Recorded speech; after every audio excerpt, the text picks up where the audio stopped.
ये जो उन्होंने कहा कि पंजाब के अइम्मा राजी नहीं है, तो तहकीक ऐसे नहीं होती कि जो दावा कर रहा है उसी की बात को मान लिया जाए। जाके न्यूट्रल होके खुद जाके पंजाब में देख लें, आपके भी रिलेटिव होंगे पंजाब में, बहुत सारी मसाजिद के इमाम होंगे, उनसे फोन करके पूछ लें क्या ख्याल है भाई, आप इस पर खुश हैं या नाराज हैं। फिर पता चलेगा कि जिन उलमा का आपने नाम लिया, काबिल एहतराम उलमा का, उनके अलावा की क्या राय है। तो वो उलमा तो जमीयत के हैं ना, आप तो सब जमीयत के उलमा के नाम ले रहे हैं ना। तो अभी जाहिर है जमीयत अपोजिशन में है। मैंने बताया था सियासी जमात का काम यही होता है कि हुकूमत के हर फैसले को मुस्तरद करना, क्योंकि कोई भी अपोजिशन में होकर हुकूमत के फैसले में तारीफ शुरू कर दे तो इसका मतलब तो आप अपनी वोटिंग पावर ही जाया कर रहे हो। फिर तो सियासत का तो काम यही होता है। उन्होंने मुझे ये को बोला है कि इनकी डोर कोई और खींच रहा है, हमारी डोर कोई और खींच रहा है। हमारी डोर तो खुदा की कसम, कुरान हाथ में रख के मैं कसम उठाने के लिए तैयार हूं, ये कोई भी नहीं खींच रहा हमारी डोर। ना ये बयान हमने किसी के कहने पे दिया, हजरत मुफ्ती अब्दुल रहीम साहब तक को भी नहीं पता है जो मैंने बयान दिया, उनको भी पता है बगैर दिया। एक राय है जो मैंने जिसका इजहार किया अपनी तरफ से तहकीक करके। ये इल्जाम लगा देना बहुत आसान होता है। नबी सल्लल्लाहु अलैहि वसल्लम ने फरमाया ना कि आयतुल मुनाफिकी सलास, उसमें एक अलामत ये भी बयान की, इदा खासमा फजर, कि जब वो किसी से बहस करता है तो गाली गलोच पे आ जाता है। आप कहें उन्होंने गाली तो नहीं दी, जब आप किसी को ये कह दो कि ये किसी और के कहने पे ये सब कुछ कर रहे हैं, तो मैं समझता हूं इससे बड़ी गाली कोई नहीं है, क्योंकि आपने अगले के जो स्टेटमेंट है, अगले की बयान की वैल्यू ही जीरो कर दी है। अब जो भी बयान देगा ये तो हुकूमत के कहने पे दे रहा है।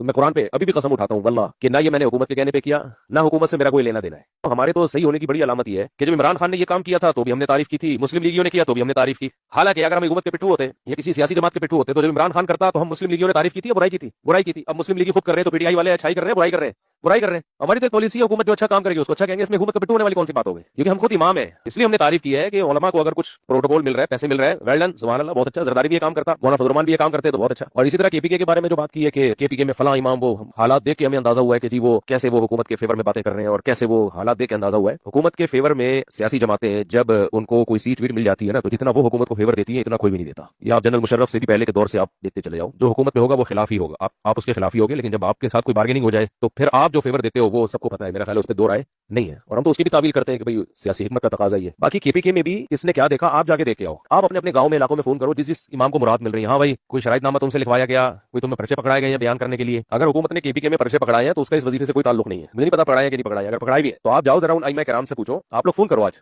मुझे शाम तक रिपोर्ट पेश कर देना। हाँ भाई तुम्हें इतने पैसे मिल रहे हैं, क्या ख्याल है, सेट चल रहा है मामला। हमारे तो जो भी जानने वाले हैं जिनको भी मिल रहे हैं, अगर उलमा इसको मुस्तरद कर देते तो पठान आइमा पठान तो वैसे ही किसी का गुलाम बनने से नहीं बनता इतने आराम से, वो तो वैसे ही मुंह तोड़ देगा। वो सारे 25-25, 15-15 हजार लेके गुलाम बने हुए हैं, ये कमाल की बात है यार। तो आप न्यूट्रल होकर तहकीक करो, आप केपीके में फोन कर दो, इमाम साहब आपको पैसे मिल रहे हैं, कोई हुकूमत ने दबाव डाला आपके ऊपर, कोई मसला हुआ। मेरा ख्याल है हम खुद भी किसी के लिए ना करें और जो कर रहा हो उसमें भी रुकावट डालें, ये नामुनासिब है। हमारे सब लोग, मुझ समेत, गाड़ियां लेके घूमते हैं, एक लग्जरी लाइफ गुजार रहे हैं, मैं भी उसमें दाखिल हूँ। इमाम को अगर कोई मुराद मिल रही हो, सिर्फ उसको सियासत की फेंक चढ़ा देना, सिर्फ सियासत, क्योंकि अभी मरियम नवाज ने ये काम किया है तो ये मुनासिब नहीं है। अच्छा, मरियम नवाज को लाने वाला कौन है? आप लेकर आए हो ना, पीडीएम के सरबरा तो आप थे, गिराया आपने। हम उनके एहतराम करते हैं, मौलाना फजल रहमान का, उनकी जात तनकीद मकसद नहीं है। मेरा मकसद ये है कि हम तो हुकूमत के पिट्टू नहीं है, लेकिन आप किसी की हिमायत इतनी करो कि अफोर्ड कर सको। बाकी हजरत मौलाना कारी खलीफ जारंदरी साहब हमारे लिए काबिल एहतराम है, उन्होंने जो पर्चा शराइत का दिखाया है वो पर्चा ही फेक है, वो पर्चा ही ठीक नहीं है। हमने तो उस पर्चे का भी जिक्र नहीं किया अपनी तकरीर में। जाहिर है हजरत को किसी ने गलतफहमी दिला दी होगी, हम तमस्सुर नहीं करते, हम जानते हैं कि गलतफहमी किसी को भी हो सकती है।